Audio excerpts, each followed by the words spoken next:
ಪ್ರತಿ ತಿಂಗಳು ಪಿಂಚಣಿ ಹಣ ಪಡೆಯುತ್ತಿರುವ ಕರ್ನಾಟಕ ರಾಜ್ಯದ ಎಲ್ಲ ವಯಸ್ಸಾದ ಅಜ್ಜ ಅಜ್ಜಿಯರಿಗೆ ರಾಜ್ಯ ಸರ್ಕಾರದಿಂದ ಹೊಸ ರೂಲ್ಸ್. ನಿಮ್ಮ ಮನೆಯಲ್ಲಿ 60 ವರ್ಷ ಮೇಲ್ಪಟ್ಟ ಹಿರಿಯ ನಾಗರಿಕರಿದ್ದರೆ ತಪ್ಪದೆ ವಿಡಿಯೋವನ್ನು ಈಗಲೇ ಲೈಕ್ ಮಾಡಿ ಹಾಗೂ ಕೊನೆವರೆಗೂ ನೋಡಿ. ಕರ್ನಾಟಕ ರಾಜ್ಯ ಸರ್ಕಾರವು ಪ್ರತಿ ತಿಂಗಳು 60 ವರ್ಷ ಮೇಲ್ಪಟ್ಟ ಹಿರಿಯ ನಾಗರಿಕರಿಗಾಗಿ ಸಂಧ್ಯಾ ಸುರಕ್ಷಾ ಯೋಜನೆ ಮತ್ತು ಇತರೆ ವೃದ್ಧಾಪ್ಯ ಪಿಂಚಣಿ ಯೋಜನೆಯ ಅಡಿಯಲ್ಲಿ ಪ್ರತಿ ತಿಂಗಳಿಗೆ ಹಣ ನೀಡಲಾಗುತ್ತದೆ. ಆದರೆ ವೃದ್ಧಾಪ್ಯ ವೇತನ ಯೋಜನೆಯಲ್ಲಿ ರಾಜ್ಯ ಸರ್ಕಾರವು ಮಹತ್ವದ ಬದಲಾವಣೆ ಮಾಡಿ ಅಧಿಕೃತವಾಗಿ ಆದೇಶ ಹೊರಡಿಸಲಾಗಿದೆ.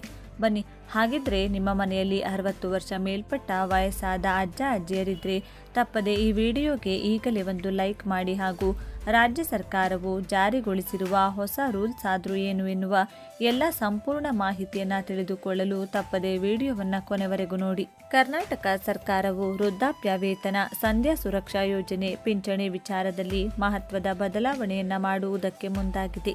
ಹೌದು, ರೇಷನ್ ಕಾರ್ಡ್ನ ನಂತರ ರಾಜ್ಯ ಸರ್ಕಾರವು ಇದೀಗ ಪಿಂಚಣಿ ವ್ಯವಸ್ಥೆಯಲ್ಲಿ ಹೊಸ ಬದಲಾವಣೆ ತರುವುದಕ್ಕೆ ಮುಂದಾಗಿದೆ. ಕರ್ನಾಟಕ ಸರ್ಕಾರವು ಹಿರಿಯರ ಪಿಂಚಣಿ ವ್ಯವಸ್ಥೆಯಲ್ಲಿ ಹೊಸ ಬದಲಾವಣೆ ತರುವುದಕ್ಕೆ ಮುಂದಾಗಿದೆ.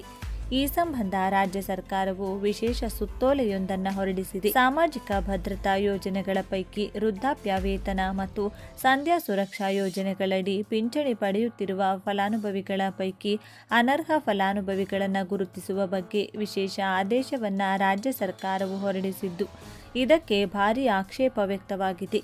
ಸಾಮಾಜಿಕ ಭದ್ರತೆಯ ವಿವಿಧ ಮಾಸಿಕ ಪಿಂಚಣಿ ಯೋಜನೆಗಳ ಪೈಕಿ ವೃದ್ಧಾಪ್ಯ ವೇತನ ಯೋಜನೆಯಡಿ 21.87 ಲಕ್ಷ ಮತ್ತು ಸಂಧ್ಯಾ ಸುರಕ್ಷಾ ಯೋಜನೆಯಡಿ 31.33 ಲಕ್ಷ ಫಲಾನುಭವಿಗಳಿದ್ದಾರೆ. ಈ ಫಲಾನುಭವಿಗಳ ವಿವರಗಳನ್ನು ಕುಟುಂಬ ದತ್ತಾಂಶದ ಮಾಹಿತಿಯೊಂದಿಗೆ under age income limit, APL, ITPAE ಮತ್ತು HRMS ವಿವರಗಳನ್ನು ಒಟ್ಟು ಮಾಡಲಾಗಿ ವೃದ್ಧಾಪ್ಯ ವೇತನ ಯೋಜನೆಯಡಿ ಅಂದಾಜು 9.04 ಲಕ್ಷ ಮತ್ತು ಸಂಧ್ಯಾ ಸುರಕ್ಷಾ ಯೋಜನೆಯಡಿ ಅಂದಾಜು 14.15 ಲಕ್ಷ ಅನರ್ಹ ಫಲಾನುಭವಿಗಳನ್ನು ಗುರುತಿಸಲಾಗಿದೆ ಎಂದು ಸರ್ಕಾರವು ಹೇಳಿದೆ.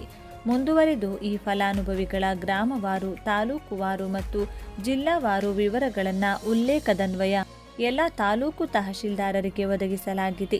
ಸದರಿ ಫಲಾನುಭವಿಗಳ ವಿವರಗಳನ್ನು under age income limit, APL, ITPAE ಮತ್ತು HRMS ಮಾನದಂಡಗಳನ್ವಯ ಭೌತಿಕವಾಗಿ ಪರಿಶೀಲಿಸಿ ಅನರ್ಹ ಫಲಾನುಭವಿಗಳ ಪಿಂಚಣಿಯನ್ನು ರದ್ದುಪಡಿಸಲು ನಿಯಮಾನುಸಾರ ಅಗತ್ಯ ಕ್ರಮ ಕೈಗೊಂಡು ಅನರ್ಹ ಫಲಾನುಭವಿಗಳ ವಿವರಗಳನ್ನು ಈ ಕಚೇರಿಗೆ ಮಾಹಿತಿಯನ್ನು ಒದಗಿಸುವಂತೆ ಸಂಬಂಧಪಟ್ಟ ಎಲ್ಲ ತಹಶೀಲ್ದಾರ್ ಮತ್ತು ಅಧೀನ ಸಿಬ್ಬಂದಿಗಳಿಗೆ ಸೂಕ್ತ ನಿರ್ದೇಶನ ನೀಡುವಂತೆ ಕೋರಿದೆ ಎಂದು ಆದೇಶ ಮಾಡಲಾಗಿದೆ. ಈ ಮೂಲಕ ಅನರ್ಹ ಪಿಂಚಣಿದಾರರನ್ನು ಗುರುತಿಸಿ ಅವರ ಪಿಂಚಣಿ ಸೌಲಭ್ಯವನ್ನು ಕಡಿತಗೊಳಿಸಲಾಗುವುದೆಂದು ಹೇಳಲಾಗಿದೆ. ಕರ್ನಾಟಕ ರಾಜ್ಯ ವಿಪತ್ತು ನಿರ್ವಹಣಾ ಪ್ರಾಧಿಕಾರ ಹಾಗೂ ಸಾಮಾಜಿಕ ಭದ್ರತೆ ಹಾಗೂ ಪಿಂಚಣಿಗಳು ಮತ್ತು ಕಂದಾಯ ಇಲಾಖೆಯಿಂದ ಈ ಆದೇಶವನ್ನು ಹೊರಡಿಸಲಾಗಿದೆ. ಬಡವರ ಬಗ್ಗೆ ಕಾಳಜಿ, ಸಹಾನುಭೂತಿ ಇರಲಿ ಎಂದು ಜಿಲ್ಲಾಧಿಕಾರಿಗಳ ಸಭೆಯಲ್ಲಿ ಪ್ರವಚನ ನೀಡಿದ್ದ ಮುಖ್ಯಮಂತ್ರಿ ಸಿದ್ದರಾಮಯ್ಯ ಅವರು ಈಗ ಬಡವರ ಮೇಲೆ ಪ್ರಹಾರ ಮಾಡಲು ಹೊರಟಿದ್ದಾರೆ. ವಿವಿಧ ಸಾಮಾಜಿಕ ಭದ್ರತಾ ಯೋಜನೆಯ ಅಡಿ ವೃದ್ಧರು, ಅಸಹಾಯಕರು, ದುರ್ಬಲರಿಗೆ ನೀಡುತ್ತಿದ್ದ ಪಿಂಚಣಿ ಹಣದ ಮೇಲೆ ಈಗ 60% ಸರ್ಕಾರದ ಕಣ್ಣು ಬಿದ್ದಿದೆ.